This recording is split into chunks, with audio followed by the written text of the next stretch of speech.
There we Oh, go. Man, I was okay. getting scared there for a second. Let's get Facebook on. One more hurdle before we're officially live. Hopefully we're doing okay. Spinning wheels still. They're real. One, Okay. two. I think we're okay. Welcome in. Welcome in. It is Tuesday evening, the 4th of June, and it's time for an episode of Building the Broncos. I am Nick Kendell and joined by Carl Dumler. Carl, how are you doing? We've been having crazy wind storms here, so there's a possibility that my internet could be funky. But you know, we're hanging out, we're having a good time. Power has not gone out. Did go out 2 nights ago, but we're here. Well, it's good. I'm glad you're here. Yeah, we've had some crazy windstorms. Almost lost our trampoline a few weeks back. Just got it back into our backyard 2 weekends ago. So I definitely get that. Midwest wind. You know all about that. It gets a little crazy out here. But no, I had a nice day. Got to go out golfing with the kids. Got to play a few holes with them. My daughter got her very first par ever. Wow. That's and awesome. it was like legit par. Wow. She hit it right up to the edge of the green, chipped it up about 6 inches from the hole, putted it in on a par 3. It was such a fun experience to get to celebrate with her. And she beat me on that hole. Wow. So I thought I had at least another 4 or 5 years before I had to worry about that kind of thing. Nope, it's already here. That kid is just an athlete. Man. Have you ever seen that video of that kid that throws a ball to his dad and the mom's like, that kid is an athlete. He's going to go places. And the dad throws it and hits the kid in the face. And yes, no, that's not my daughter. Well, that's good. She actually is a great athlete. And so it was fun to get to celebrate with her and now get to celebrate with all of you, getting to talk some OTA football. And it was a long press conference, man. It was, yeah, a lot of cool information today, a lot of fun for sure, and appreciate everyone coming in. And if you're joining us today, click the thumbs up on the way in and drop a hello in the chat. We got C. Chang saying, what's up, Broncos? Any good news? I think it is good news today. We had another day of no reported big injuries. We did have Jones and Wallace sitting out, but those are your two eldest defensive backs, I believe. So I'm not too worried about that, and nothing else really standing out with injuries. And if you can get through OTAs with limited injuries, we will take it. So really, we always say, I mean, we'll talk about Sean Payton's press conference and everything, but they're not in pads. They're not really doing a lot of physical stuff, but non-contact stuff can always happen. And if you can get through OTAs, mini camps, training camp, anything like that with minimal injuries, that's the biggest positive, tangible takeaway. I take away, at least. I mean, we can talk about quarterback. We will talk about quarterback today, but no injuries reported. Thank God. Go ahead. No, you're good. You're right. That is such a huge part of what this time is about. And, you always think of, even when they get to training camp, finding that balance between you want to get physical to prepare for the season, but yet not too physical where your guys are already banged up heading into the year. And you're already having this list where it's half your roster is on the injury report. A couple years ago with Hackett, I remember it seemed like every single player had some kind of injury that was holding them back, that they're not able to practice. They're almost having trouble finding guys to even practice during the week. And I think they even had 1 week where they didn't do hardly any practice at all. They just watched film just to hope that they could get guys healthy. That's the nightmare scenario, especially with the bye week being week 13, 14 this year. Late. Yeah. It's late.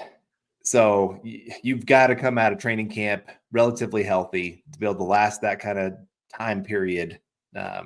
So you're right. Good news. I'll take it all day, every day. Especially with a team with as much depth concerns as the Broncos have last year. Middle of the pack in injury, luck, fortune, whatever you want to call it. Really fortunate on the offensive line. And years prior, some of the worst injury luck. So hopefully we can at least stay middle of the pack there. But it's kind of like rolling the dice. It resets every year. We got David Yunkin coming in, says, just stopping in to say, have a great show tonight. Well, thanks, David. Hope you're doing well. We got our guy Dylan Von Arks, of course, the DVA, saying good to see you, David. Have a good night. Good to see Dylan also. My guest in the house saying, what's up, Carl, Nick, Dylan, Scott, and Broncos country. We got our guy Papa Bear coming in saying Denver Broncos for life, Bonos 12-5, Knicks for 6, evening Broncos fans. Always good to see you, David. Appreciate you coming in and saying hello. Kathy's in here, of course. Good to see you, Kathy. Always love our fans from across the pond coming in and saying hello. Kevin Gray as well, even Nick, Carl, and Scott. Big Mile High salute, Broncos country. And of course, a Big Mile High salute back to Michael Ronquillo, always supporting the show with the super chats and the support. Great to see you, Michael. He says, good evening, go Broncos. Greg Smith's in the house. We also heard Michael breaking a little bit of news here today saying Zach Wilson had a bad day today in OTAs. Considering that there's very little pass rush and physicality to it, the fact that a quarterback has a bad day, I'm not going to read too much into it, but if somebody comes out and is obviously having a bad day, not great to hear, for sure. And Zach Wilson, the lowest on the totem pole of the probable starters this year. Broncos paid very little to get him. There's still talent there, but I'm not too worried about it with him having a bad day because honestly, I'm not banking on him. He's a scratch ticket. You're right. He might have been a 2-year project just to get him back to being confident on the field. Unfortunately, that's what happens to a lot of these high-profile quarterbacks that maybe get drafted a little bit before they should or get put on the field before they ever should, or they're put in a bad situation where they just can't be successful behind a bad offensive line. They're getting hit a lot. It takes time to get their eyes right, get their mind right, get their body right. And I think Zach Wilson is one of those kind of guys that if the Broncos can have some patience and maybe they can work with them all this year, where it can be they keep 3 quarterbacks and it's Stidham and Bo Nix are the 2 guys that you're actually focused on for this year. Give Zach Wilson a year of just learning the system, and then next year get him signed to a 2-year backup contract. If he earns it. You can, if he earns it. He's got to show something during that time. But if he can show a little bit something, you can probably get him on the cheap. And like I said, then you've got a little bit of a lottery ticket. Maybe he turns into something, or he's at least a quality backup for you that has some starting experience. That's a valuable thing in today's NFL. When I'd say 40% of the starters go down for at least a couple games a year. A lot, and especially at quarterback, right? Last year we saw, I think, a record number of quarterbacks take snaps and one of the youngest median age of quarterbacks as well. So, I mean, that kind of happens with an old guard kind of going away. I mean, Russell Wilson was the oldest starting quarterback in the AFC or second oldest starting the year last year. So it's not an old man's game, that's for sure. We got Captain coming in saying, what's up, bros? How's y'all doing today? We're doing good. Hope you're doing well. Yeah. Lawrence Rivera always coming in saying, you're telling me my son throws football over the Rocky Mountains, or at least in the Rocky Mountains. I don't know if that's a Napoleon Dynamite quote there. You want to see me throw this football over the mountains, but good to see you, Lawrence. Roy Osborne, good evening. I remember my first par. Afterwards, I had a few alcoholic drinks. Well, God bless you, man. I've never had a par because I've never actually golfed. Carl, I've done Top Golf a few times, and I definitely had a few adult beverages with that. But the golf course, I get too ADD. I mean, there's a game involved. I've disc golfed before, but I don't know, never been that into the golf game. You didn't fall off and fall into the net, did you? No, actually, people were like, "Oh, Nick's never swung a golf club before. This should be great." And I smacked the absolute hell out of that ball the first time I did. They were like, "Oh, okay." And beginner's luck. We got a Happy Gilmore situation happening here. Maybe. Yeah.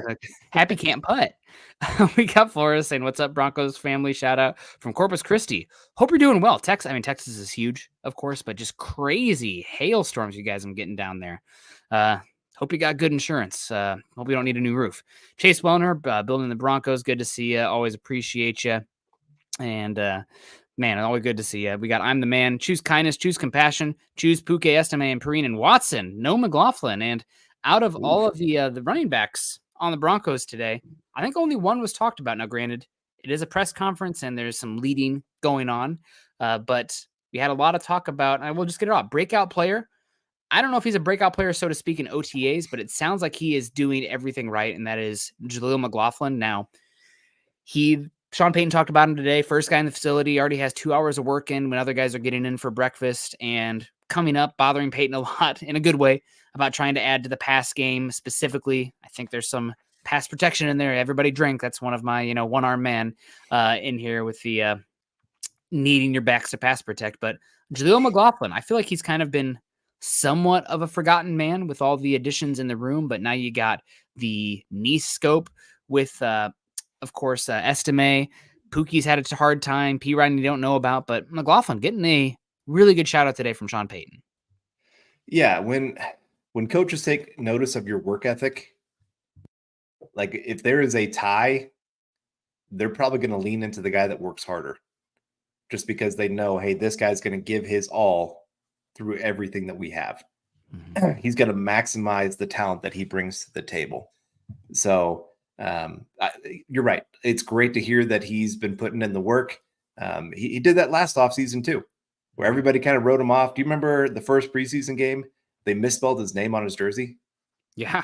Yep. And it's pretty much like, oh yeah, this guy, there's no way he's making it, because if they can't even spell your name right in the building, like it's your team putting those jerseys together and they can't spell it right. And but he proved a lot of people wrong by putting in the work, even getting himself a role on the team, making some really great plays out there. Like he had some of the better highlight plays for the team last season. Mm-hmm. And so Broncos needing that big playability out of the backfield, because Sean Payton, we saw it last year. We've seen it through his time with the Saints. He loves throwing to the running backs. And so McLaughlin can definitely fit into that kind of role for him. You're right. He's got to work on that pass blocking, and we'll get a better idea of that once we get into training camp and get pads on and get into preseason games and all that kind of stuff. But if I had to guess right now, I would actually say he probably is the second biggest lock behind Estime for the running back position to make the roster. Wow. I'm just saying. That says more to me about Javonte Williams. So let's peel back that onion a little bit. Okay. Do you think that Williams has a chance to be cut, traded? I mean, 1 year left, but Denver, they traded up early second round to get the guy. And when he played, now granted, some of the advanced stats aren't good. Yards expected per carry, not great, but brought an energy to the game. One of the best broken tackle backs his rookie season. Last year, it's a miracle he even played. Let's be miracles tossed around too much, but multiple ligament injuries to be getting ready again 9 months later, which probably is a 12 to 16 month injury. I get that there's injury there and he's running back and 1 year left. All those things point to it, but I just don't know if you could move on from him unless the other guys just really take it. Yeah, he's not Sean Payton's guy, so that plays into it a little bit. P. Ryan was one that was picked up in free agency that was one of Sean Payton's guys. Now, if I had to guess right now, I would say Javonte makes the roster, Estime makes the roster, McLaughlin makes the roster. I don't think P. Ryan makes the roster. And then we'll have to figure out if they're going to keep a fourth running back or not at that kind of point. But like I said, for right now, I just feel like McLaughlin has proven more. And getting that shout out today with just that kind of, he talked about him for a long time. Mm-hmm. It wasn't just he's had some nice plays. He's looking fast out there. It was, no, we're going to talk about the inside info here of this guy's getting in here early. He's putting in this kind of work. He's setting that example, especially to those other undrafted guys. Like, this is what it takes. He used a baseball metaphor. Some guys get a start on third base. Those undrafted guys, they start on first. Well, they really kind of start at home. He said they had to steal first base. Yeah. Steal first. Crazy, but continue. Yeah, he did say that multiple times. Right. And so, so the fact that he was able to steal first base last year, and now he's continuing that same path of going, I haven't earned this at all. I've still got to go out there and earn it again. So I like his chances of making this roster. Like I said, I do think Javonte Williams will be here. But I do think that there is a real scenario where they're just like, we really like Estime. He's looking good. He can take those runs up the middle that we really like. P. Ryan could maybe be our all-around guy, third down, when we need a guy to stand in there for blocking. McLaughlin can be the big play let's get him out there in some routes and see what this guy can do. Have some Yeah. designated plays, like 5 carries or 5 touches. Some way we're going to get this guy a ball. And because he's so explosive, we're going to hope one of those turns into something great. Yeah, and it's always helping us turn the show into something great. Phil McLaughlin coming in, always a big supporter of the show. We appreciate you, Phil.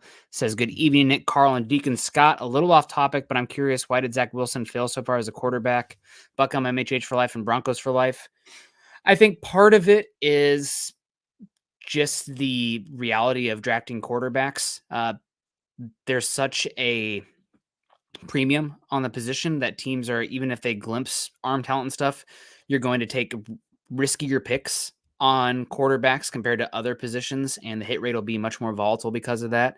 I'll go back to the 2011 draft where you had sandwiched between 3 bust quarterbacks in Gabbert, Locker, and Ponder. You had arguably the best offensive tackle in an entire decade in Tyron Smith and the best pass rusher in an entire decade in J.J. Watt go in between those guys. But it's because the need for a quarterback is so strong. And if you don't have a guy, at some point you have to take a calculated risk. So the demand is super high. So teams are a little bit more willing to take risks on players. As far as Wilson, also, he kind of came out of nowhere that year at BYU, always flashed arm talent. But it was the COVID season and BYU did not play like any good competition. And he was not faced with any real substantial pass rush. I think BYU had 2, 3, or 4 of those offensive linemen end up going into the league as well. So we didn't really know how he'd have to handle pressure and processing in that way to the NFL level.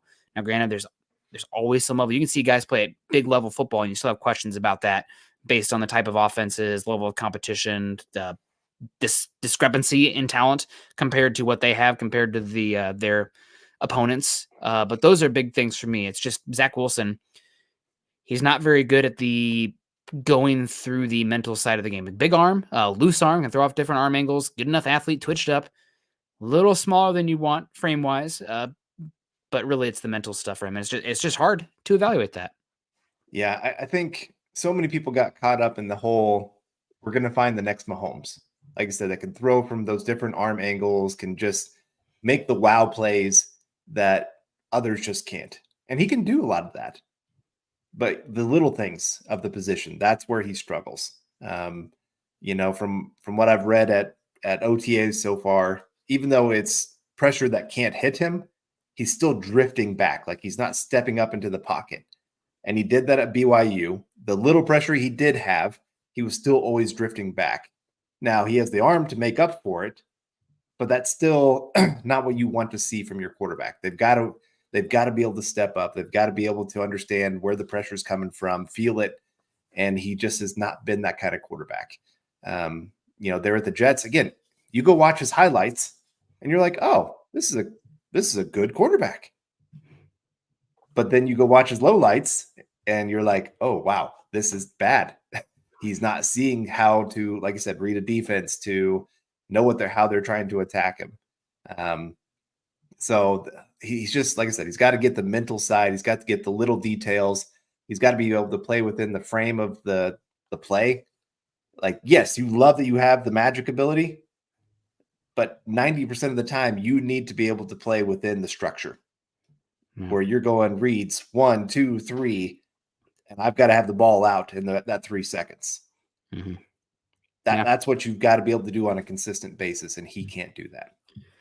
We will say Sean Payton did have some positive things to say about the quarterback room on the whole when asked. I believe it was from Andrew Mason, maybe not. Somebody asked him similarities between Drew Brees and Bo Nix, and he said, well, they have different personalities, but both eager learners and they're both accurate quarterbacks. But then he talked about the entire room with Davis Webb there having, really being studious and having a thirst for knowledge and getting better, and talked a lot about, I think he talked as much about Jarrett Stidham as he did Bo Nix in the press conference. So not a good day for Zach Wilson today, but again, it's buying a penny stock. If you can get backup quality out of him, that's fantastic for what you gave up and what you're paying him. We got Ernie Mays coming here saying, hello, Nick and Carl, go Broncos country only. Good to see you. Hope you're doing well. Michael also says Javonte Williams doesn't play on special teams. Blake Watson can play running back at special teams for the Broncos. That matters, especially for that 3rd and 4th running back spot, and maybe that could change things. Chase says Scott said Zach Wilson should have played baseball. Maybe with that arm talent, maybe he can do that. C. Chang says, heard Bo Nix is doing great. I've heard he's been fine. I've heard Jarrett Stidham's been the better overall quarterback, but it's OTAs. It's not real football right now. They're going through install. So I'm not too worried about if Bo Nix was playing great. It'd be like, oh, that's good. Let's see what he does in the next phase. It keeps ramping up. This is the least or the furthest away from football, real football, as we'll get at any point of this ramp up process to the regular season. Right. And you have to remember, media has only been at 3 practices total. Yep. I guess, well, if you include rookie minicamp, they got to see a little bit more. But for what these quarterbacks actually bring, they've been at 3 practices. Yeah. And so let's say in those other 2, Zach Wilson has looked great. He just happens to not look great the days that they're there. You know, things like that can happen. I think of baseball. You've got a great hitter if they're hitting 1 out of 3. Right now, it just could be where maybe Bo Nix is having a pretty good day. And like I said, I haven't heard that he's blowing people away. Like I said, I think Jarrett Stidham has still secured himself as the top quarterback so far. But the fact that he's close probably shows Bo Nix there's a good chance he's going to pass Jarrett Stidham as they get into more practices and get into training camp and actually get things really amped up. I had somebody ask me earlier today, like, does it worry you that Jarrett Stidham is thought to be the best quarterback of the 3 so far? No, I expected it fully. He's had a full year in this system, knows the playbook. Bo Nix is still undefeated. Well, a few of his records might say a little bit different, but no, I mean, I like Bo Nix, and I do expect some good things from him. And like I said, I do expect him to be the starter, but I think it's great to hear that Stidham is doing much better than he was last year. I mean, you need a quality backup. I mean, we saw Stidham have to play last year because the offense was just struggling so much, and they wanted to see what they could do. Now, it didn't give the spark that they were hoping, but Stidham is another quarterback that was handpicked by Sean Payton. And he talked really well of him last offseason. He's talking really well of him this offseason. And I think that they see the game very similarly. Now, Stidham doesn't quite have the talent you would like, obviously. So there's always going to be some limitations to how far he can go. But again, having those kind of guys in the building, they're team first. They talk well about their teammates. They help their teammates. He does all the right things. Those are quality players. You need those kind of players. Not all of them. You still need superstars, but you still need some of those other kind of guys too. Takes a team. I mean, it takes beyond guys on the roster, right? Like the interns cutting up film. We need all these ones. I mean, it really is a top to bottom thing. Granted, you need those pillar pieces and stars too, but it goes beyond the players on the field too. Michael Ronquillo says running back Jalil McLaughlin can also play special teams. P. Ryan may be the odd man out. I'm curious to see how special teams with the new kickoff rules will change things. I mean, we had Payton again talking about that today, like offensive linemen who've typically been an afterthought in special teams outside of, field goal unit might have a role in the kickoff stuff here. So I am fascinated to see what it looks like. I know that, the XFL had this similar rule as well. Maybe it was the UFL. I don't even remember which one it was, but I'm just totally waiting to see on what it looks like, and we'll evaluate from there. But yeah, maybe P. Ryan has more value in that. I know Burton has more value because he can tackle and he's big as well. Maybe it's a different style of player that has value as a returner with that new kickoff rule. I'm just totally wait and see on what works and does not work. And definitely a fun way to have a fun way to do a bunch of different things. We also got Phil coming in and says, do you guys think McLaughlin will have an edge because he might be a return guy? Maybe is speed going to matter more than breaking tackles? I don't know. Like, are you looking, what type of body type and skill set actually is going to be more valuable in this new kickoff rules? Is it going to be your fast guys that get in the open field and can sprint away from people? Or is it going to be more of your stocky, break tackle kind of guys? I don't know. I think it's kind of funny. Cordell Patterson was out there for most of the offseason, and they passed this kickoff rule, and he signed an hour later by the Steelers, I think. So they're definitely going to change things here. Talking a little bit more about guys and breakouts so far, one that I'm very happy to hear positivity about, and Payton talked about a few guys today, but energy players, guys who bring energy to the locker room. They're liked and you can just kind of feel their presence. And he talked about two guys being leaders in that way, both on the lines of scrimmage. He talked a bit about Mike McGlinchey and his struggles last season, but excited for him this year, obviously playing with a little bit more, in theory, more of a consistent pocket passer should help with it, whether it be Stidham or Nix this year. McGlinchey, year 2 in the program, should help as well. But the big one spoke pretty long about him as well, was Roach, Malcolm Roach, coming out, like another guy, had to steal first, as he said in the press conference, and has been having a good OTAs. Now it's hard to have a good OTAs, right? What does the actual run defense look like in the full pads and tackling? But the fact that Roach is out there and getting a shout out today, very positive for me for a unit that needs to improve so much from their defensive line last season. Yeah. I'm trying to remember, was it PJ Locke that called him bat bleep crazy? I think so. Yeah. and you need those kind of guys. I mean, I was just listening to an interview, I think it was Chris Harris Jr., and they're asking him, did Derek Wolfe really tell Phillip Rivers that he was going to eat his children? And he's like, yeah, he did. He told him that exact thing. So sometimes you just need those kind of guys just to get everybody else excited, pumped up into the game. And so having Roach, like I said, he might not be the most talented, but you need those guys that are going to put in full energy every day. I remember there was a story of Javonte Williams was kind of, on these OTAs, running backs, they don't get tackled. So they're kind of asked to keep running after they get touched. Go run, score a touchdown. And he was jogging. And Bo Nix sprinted down the field, caught up to him, and tried to hit the ball out. And was just like letting him know, like, hey, we don't jog here. We are sprinting. We're putting full effort into this. That was like a really, for me, hey, that's a great leadership moment. Now, maybe Javonte got a little ticked. I don't know. But they did say the rest of the practice, he was out there sprinting for the rest of those drills. So sometimes those veterans just need that little bit of a reminder. Hey, we need a little bit more if we're going to be the team that we hope we can be. Yeah. So really excited to hear him talk up Roach today. Somebody who I hope plays a big role. And he also talked about John Franklin Myers and spoke about how, OTAs doesn't really feature the power play that he can bring. That did, I guess, kind of raise a red flag for me because a lot of his highlights with the Jets, some of it came on third down where he could, bull rush a guy. It's a little harder to do this, but he is kind of transitioning roles, going from more of a 4-3 prominent scheme to 3-4.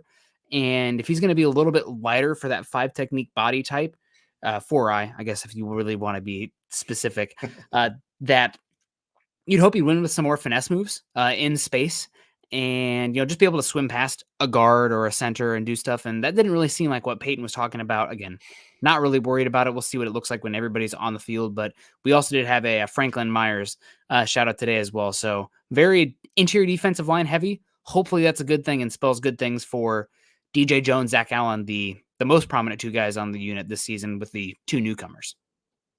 Yeah, like you said, that's going to be the make or break of how good this defense can be, is how improved that defensive line is. Because the secondary is taking a hit, linebacker core is taking a hit. I mean, I like Jonas Griffith, and I think he's got a chance to be a decent player in the NFL if he can stay healthy. But Jewel, I know you and I talk about this a lot, and we catch a lot of flack for this because there's a lot of Josie Jewell haters out there that just were like, oh, he's not athletic. He can't cover tight ends. I get it. You're right. He's not the best guy out there, but I still think he was an underrated player that kept that defense going in the right direction. You could tell it was night and day when he was not on the field of what that defense could do. And so, again, Jonas Griffith, I think he can be a better athlete than whatever Josie Jewell brought to the table. But athleticism only gets you so far. You've got to be a smart player, especially at that linebacker spot. So defensive line, back to that group, really going to make or break how this defense is going to look. Very true. And we got Phil coming in saying, how much of this coach talk during pressers is to build a guy up for a possible trade value? I don't know so much if they're trying to build a guy up, so to speak, for trade value, but they also want to keep their cards close to their chest, right? So you're not going to see them disparage guys that they're looking to shop. And the only guy I can think about that was talked about today that might fit this mold is Cortland Sutton. They talked about Yeah. him probably the most of any of the players today because obviously he hasn't been there. We have mandatory minicamp coming up, and Payton talked about how before CBA 11 came into effect, I think it was the 11th agreement, that players would miss OTAs and stuff all the time, wouldn't be a big deal. And now it's a little bit more of a big deal with the fines that they get, but he's not sure if Sutton's going to be there. He knows that Sutton's a really hard worker and is excited and knows he's not worried about him. And it did not come off as somebody who Payton did not talk about Sutton in a way that he's not somebody who's excited to see what he can do this offense and doesn't think he's going to be a key role. So I think Sutton's going to be here. I don't think he was talking him up just to trade. I haven't looked at my phone. Maybe there's a notification that he was traded 5 minutes ago. That tends to be how it works sometimes, but didn't sound like somebody who was looking to trade him. Yeah, I saw somebody earlier ask the question, if the Broncos are planning on paying Sutton a little bit more, why don't they just get it done and have him not miss these practices where he could be having Bo Nix throwing with him? And I mean, I get it a little bit, but right now he's only worked with the ones for 3 practices. So we've only missed 3 days so far that he would have actually had those kind of moments.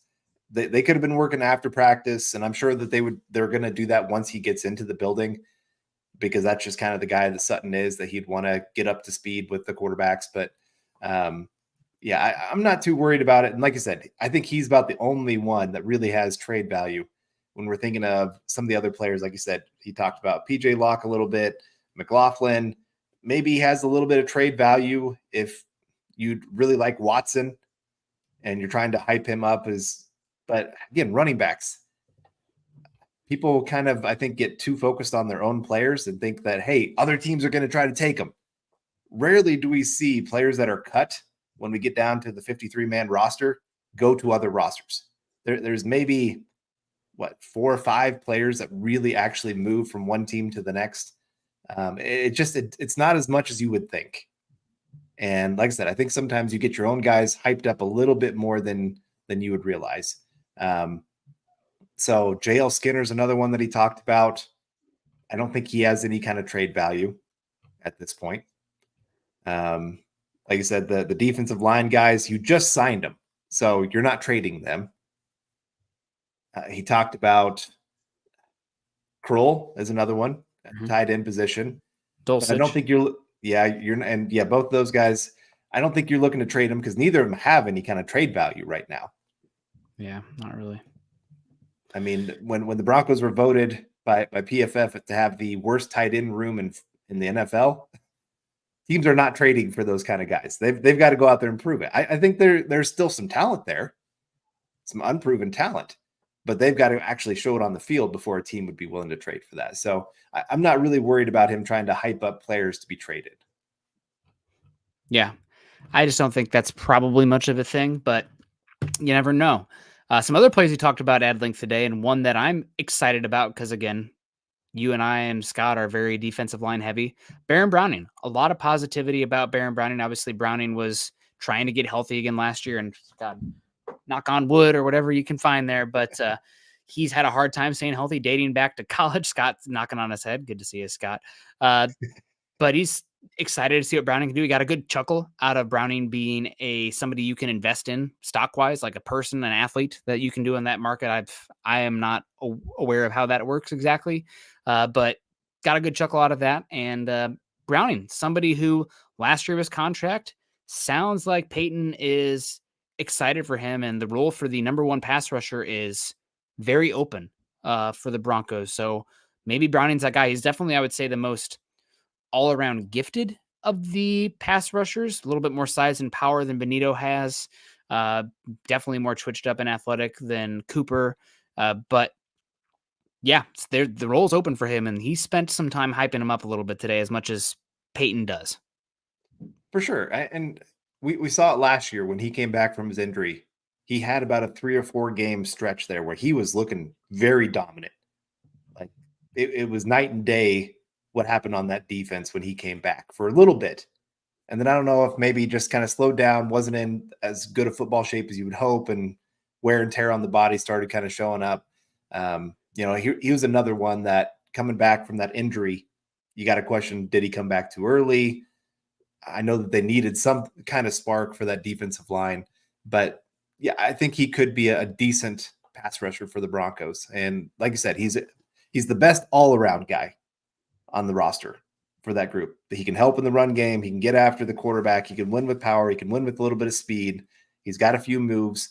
He's got to prove he can stay healthy. That's a big part for him right now. That's been a struggle for him even in college. But he could become that next guy that the Broncos are really looking at. And I love somebody asked him the question about I guess you can bet on his next contract or something like that. Or Is that how it works? I don't there's know some exactly kind of how it works. investment thing that you can do with him. It's kind of weird. And Sean Payton was like, what? It's news to me. I don't know if it was like, I don't like that, but then he kind of turned it around of, hey, he's betting on himself. That's great. That's what I want to hear. And it is a contract year. And sometimes that is when you see a guy really show up in a big way. And if that can happen for the Broncos, that's going to be huge for them. So Baron Browning, Broncos need him to be a star player for him. Yeah, it just be healthy. God, man, that'd be huge for them.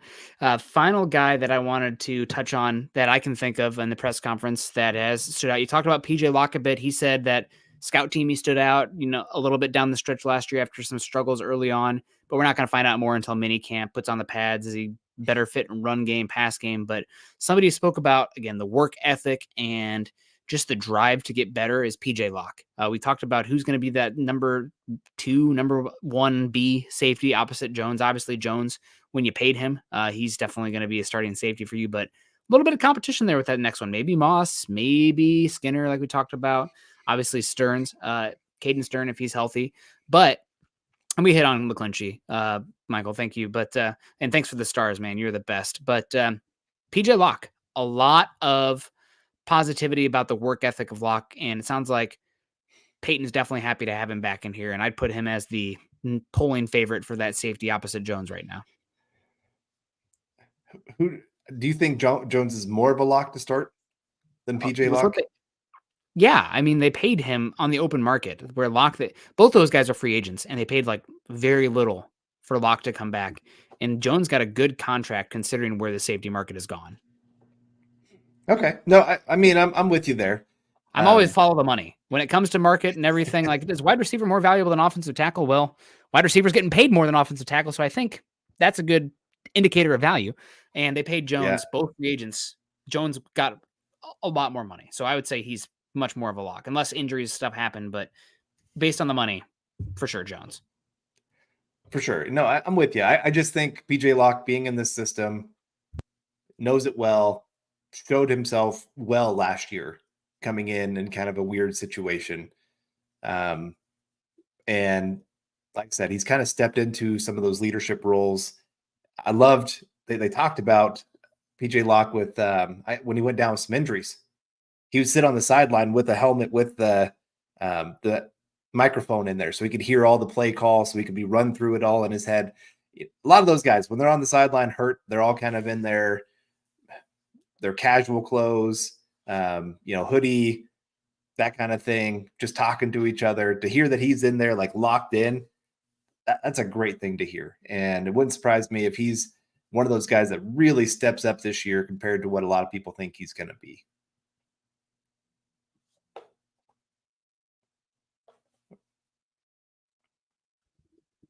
When I drink water, man, sometimes it happens. I've been working out. I've been trying to stay hydrated, but it's definitely agua there. I don't remember who it was last time saying. Not so much, but any final thoughts? I mean, we're starting to reach the end. We got Ace Boogie saying Broncos for life. Good to see you. So I'm the man's in here. FJ Castillo saying have to show up on a contract year to just disappear the next. Happens a lot in the league, man. That happens a lot in the league.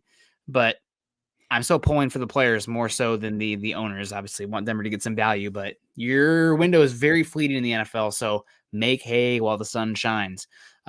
Any final thoughts, though, as we finish up here? Carl obviously talked about Roach, McGlinchey, Locke, Browning, Sidham a little bit as well.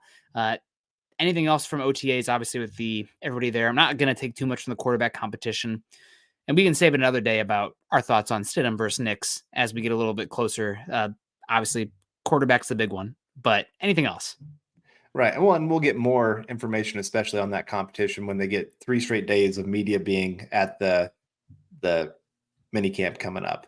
So definitely plenty to talk about. But no, I think it is exciting to hear, like I said, the defensive line getting talked about, hyped up, hearing that they're getting a lot of pressure.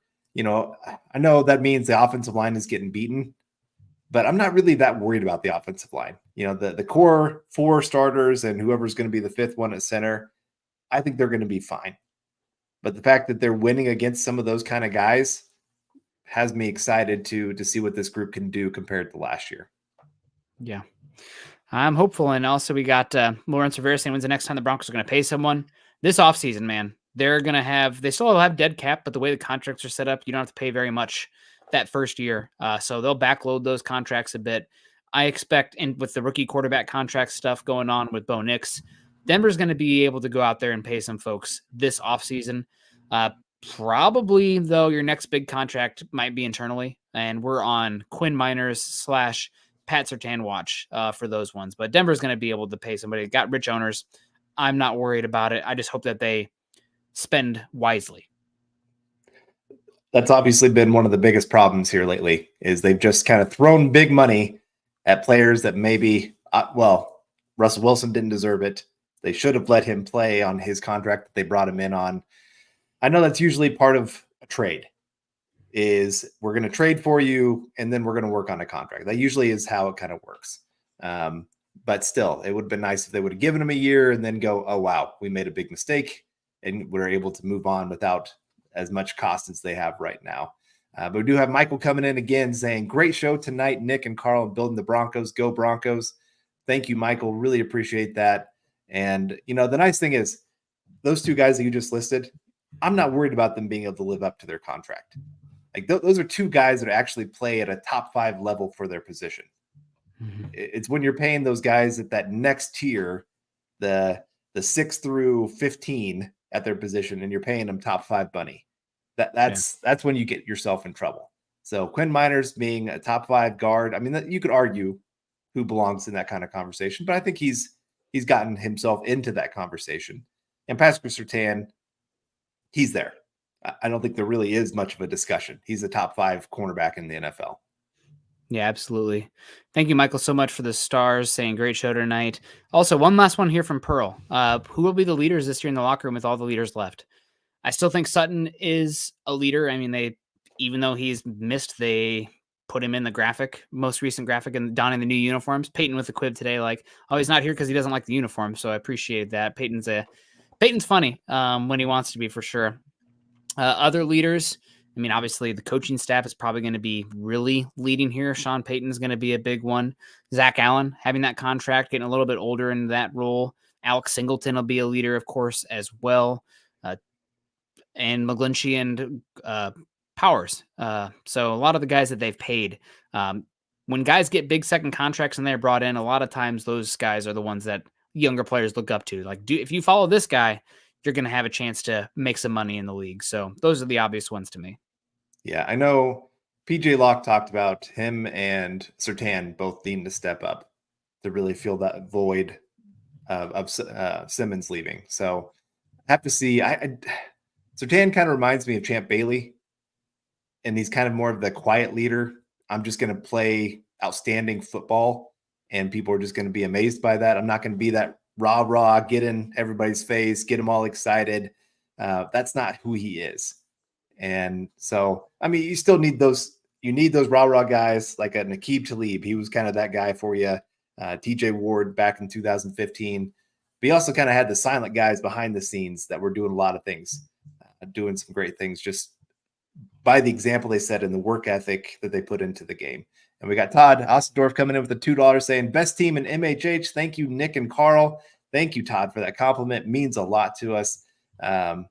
Really appreciate all of you guys coming in here today, just getting this chance to talk about OTAs and everything that's going on. I'm not looking forward to, once the mandatory minicamp gets over, we have like that month of no football news.